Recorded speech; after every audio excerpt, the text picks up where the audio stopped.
Olá! Sabe o que transforma um monte de ideias soltas em um texto que flui e que faz sentido? Pois é, hoje a gente vai mergulhar no universo das conjunções, que são as verdadeiras costuras da nossa comunicação.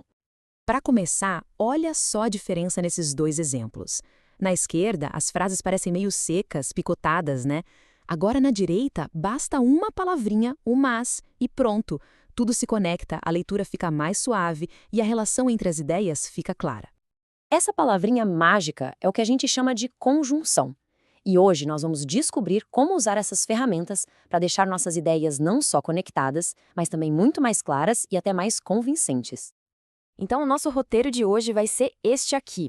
A gente começa com os conectores essenciais, passa pelo grupo dos fanboys, depois pelos pares poderosos, vê como criar frases complexas e, no final, junta tudo isso. Ok, vamos começar com os conectores mais comuns, aqueles que usamos o tempo todo. Pense neles como peças que unem elementos mesmo peso, sabe? Tipo um substantivo com outro substantivo, ou uma frase inteira com outra frase inteira. Em inglês, tem até um macete para lembrar das 7 principais conjunções coordenativas. A sigla FAMBOYS. Para a gente o acrônimo não funciona, mas as conjunções são as mesmas. Pois, e, nem, mais, ou, contudo e então. Vamos dar uma olhada em como algumas delas funcionam na prática. Olha aí, conjunções como mais ou contudo são perfeitas para criar um contraste. De um lado, tem a dor no joelho. Do outro, a superação de terminar a corrida. O mais é a ponte que conecta essas duas ideias opostas e cria uma tensão na frase. Já aqui, o então mostra uma relação super clara de causa e consequência. A causa, não achar as chaves, a consequência, quebrar a janela. Simples e direto.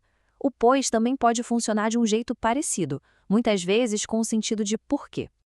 E aqui vai uma dica de ouro de pontuação. Quando a gente usa uma dessas conjunções para ligar duas ideias que poderiam ser frases independentes, a gente coloca uma vírgula antes dela. Essa vírgula é como um respiro, um sinal de que uma nova ideia principal está chegando. Isso ajuda a manter tudo bem claro. Muito bem, vimos as conjunções que trabalham sozinhas, certo? Agora vamos falar daquelas que andam em dupla. São as chamadas conjunções correlativas, que criam equilíbrio, uma simetria bem elegante na frase. Esses pares, como tanto, quanto ou não só, mas também, sempre conectam elementos que têm a mesma função na frase. Elas dão um ritmo legal ao texto, mas tem uma regrinha de concordância verbal com elas que às vezes pega a gente de surpresa. A pergunta que não quer calar é essa. Quando a gente conecta dois sujeitos com essas conjunções, o verbo concorda com quem? Fica no singular? Vai para o plural? É uma dúvida bem comum, então vamos resolver isso agora com um exemplo prático. A regra é até que simples. Quem estiver mais perto do verbo é quem manda. No primeiro caso, técnico, está colado no verbo, então o verbo fica no singular, está. Já no segundo, jogadores está mais perto. Aí o verbo vai para o plural, estão. É a famosa regra da proximidade. Então, resumindo, se for tanto quanto, não tem erro. O verbo vai ser sempre plural. Com as outras duplas, como ou e nem, é só olhar quem está mais perto do verbo para decidir. Bem tranquilo, né? Agora vamos para o próximo nível. Vamos ver como construir frases mais ricas, conectando uma ideia principal com informações secundárias que dão mais detalhes, mais contexto. Para isso, a gente usa as conjunções subordinativas. Mas antes, é super importante entender a diferença entre esses dois tipos de oração. A independente é uma ideia completa que se basta. Já a dependente, como o nome diz, depende da outra para fazer algum sentido. Sozinha fica meio perdida. E aí que entram as conjunções subordinativas. Elas são a ponte que liga essa ideia dependente à ideia principal. E mais do que só ligar, elas mostram qual é a relação entre as duas. Uma é causa da outra? É uma condição? Um contraste? A lista é bem grande, mas para facilitar, elas costumam se agrupar por função.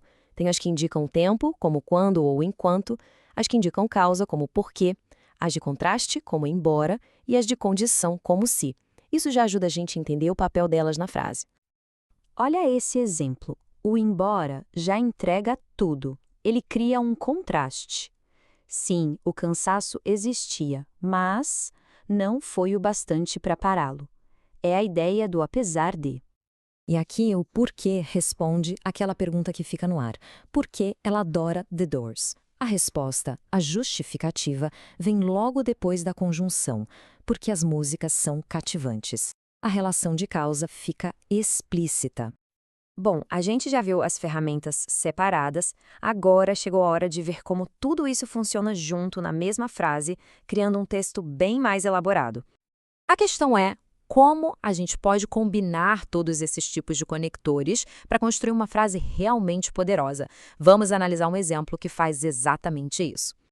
Essa frase é um exemplo fantástico do poder de combinar as coisas. Perceba que existem várias camadas de informação aqui, todas conectadas de um jeito super elegante para passar uma ideia bem completa.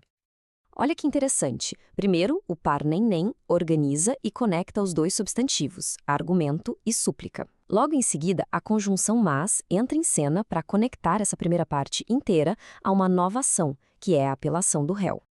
No fim das contas, a grande lição é que conjunções são bem mais do que simples regras de gramática.